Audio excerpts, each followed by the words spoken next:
Hello दोस्तों, आप कैसे हो। मैं आशा करती हूँ आप सभी अच्छे होंगे।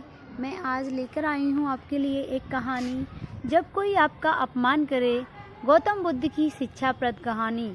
बुद्ध की कहानियाँ भले ही आज के समय की ना हों, लेकिन उनकी कहानियाँ मानवीय भावनाओं से जुड़ी हुई हैं।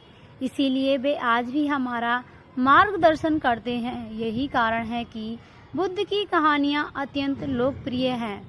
इसीलिए आज हम आपके लिए बुद्ध की एक लोकप्रिय कहानी लेकर आए हैं, जिसका शीर्षक है जब कोई आपका अपमान करता है। यह जीवन से जुड़ी कहानी है और इसीलिए सभी को पसंद आती है।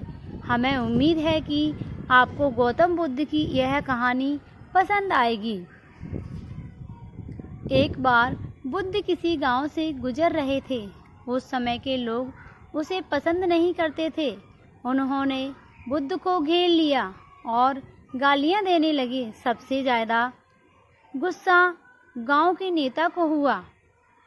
उसने उल्टे बुद्ध को गाली देना शुरू कर दिया, लेकिन बुद्ध इस बात से बेपरवाह होकर मंद मंद मुस्कुराते रहे। सरदार बहुत देर तक बुद्ध को गालियां देता रहा, लेकिन कुछ देर बाद उसका मुंह सूखने लगा, जिससे वह चुप हो गया। यह देखकर बुद्ध ने कहा, यदि तुम्हारी बात पूरी हो जाए तो मुझे आगे बढ़ना चाहिए। मुझे आगे गांव जाना है। वहाँ लोग मेरा इंतजार कर रहे होंगे। यह देखकर गांव का एक आदमी बोला, हम आपका अपमान कर रहे हैं, गाली दे रहे हैं, लेकिन आप जवाब देने की बजाय मुस्कुरा रहे हैं। आप इस पर प्रतिक्रिया क्यों नहीं देते। बुद्ध ने कहा, वत्स, तुम्हें आने में थोड़ी देर हो गई। 10 साल पहले आते तो मज़ा आता, क्योंकि 10 साल पहले मैं भी तुम्हारे जैसा था। यदि उस समय तुम मेरे बारे में बुरा बोलते या मुझे गाली देते तो मैं भी क्रोधित हो जाता। इससे ज़्यादा तो मैं तुम्हें गाली देता। संभव है कि वह शारीरिक हिंसा का भी सहारा लेता, लेकिन अब मैं आगे बढ़ चुका हूँ। मैंने अपना सारा गुस्सा और नफरत पीछे छोड़ दी है। अब मैं उस जगह पहुँच गया हूँ जहाँ तक आपकी गालियाँ नहीं पहुँच पाती। तुमने मुझे गाली दी, यह तुम्हारी भावना है, लेकिन आपकी भावनाएं मुझ तक नहीं पहुँच रही हैं। मुझ पर इसका आरोप तभी लगाया जाएगा जब मैं इसमें भाग लूँगा।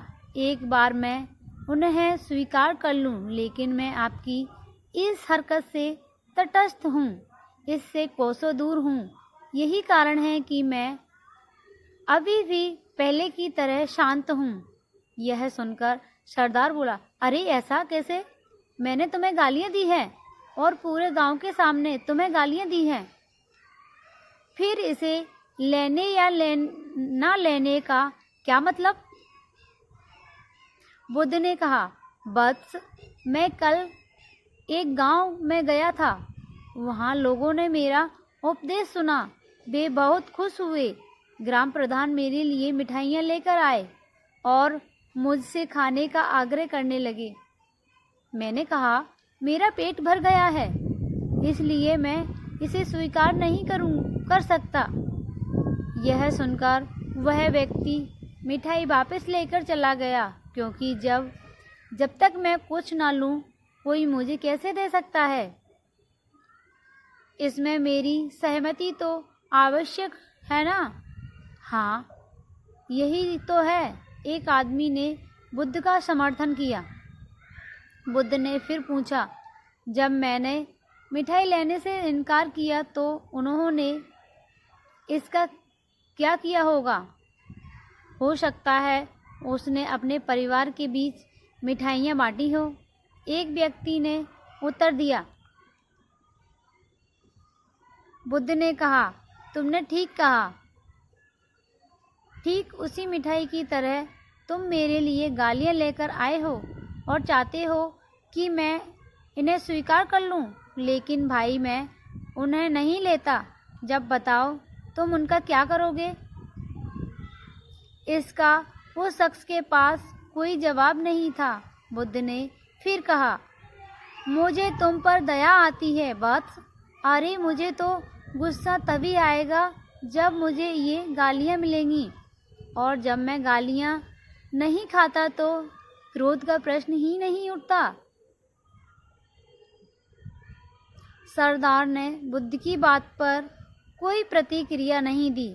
शायद वह कुछ सोच रहा था। बुद्ध ने कहा, मैं अपनी आंखों से देखता हूँ कि गाली एक कांटा है जो देने वाले और लेने वाले दोनों को क्रोध से पागल कर देती है।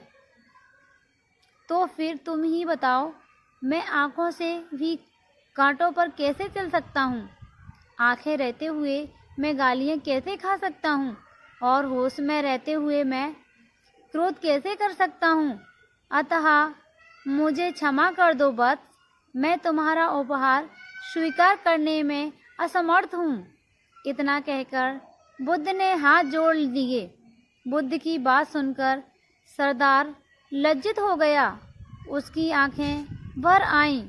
वह कुछ कहना चाहता था, लेकिन उसके होठों ने जवाब नहीं दिया, और जब उससे और सहन ना हुआ तो वह बुद्ध के चरणों में गिर पड़ा।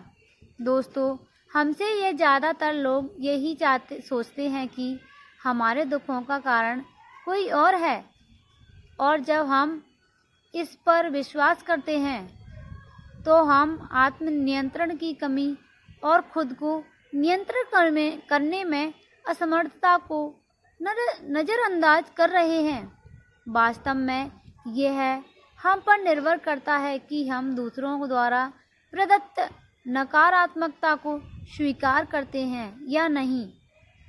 यदि हम नकारात्मकता को स्वीकार करते हैं तो हम अपने पैरों पर कुल्हाड़ी मारते हैं, और जब हम उसे अस्वीकार कर देते हैं तो घृणा, क्रोध, हिंसा सभी से मुक्ति मिल जाती है। दोस्तों, हम आशा करते हैं कि आपको यह बुद्ध कहानी जब कोई अपमान करता है पसंद आई होगी। दोस्तों, हम आपसे फिर मिलेंगे ऐसी ही रोचक और उपयोगी कहानी के साथ। तब तक आप जहाँ भी हो खुश रहें और खुशियाँ बांटते रहें। जब तक के लिए जय हिंद, जय भारत। सभी दोस्तों का मेरी तरफ से सभी को धन्यवाद।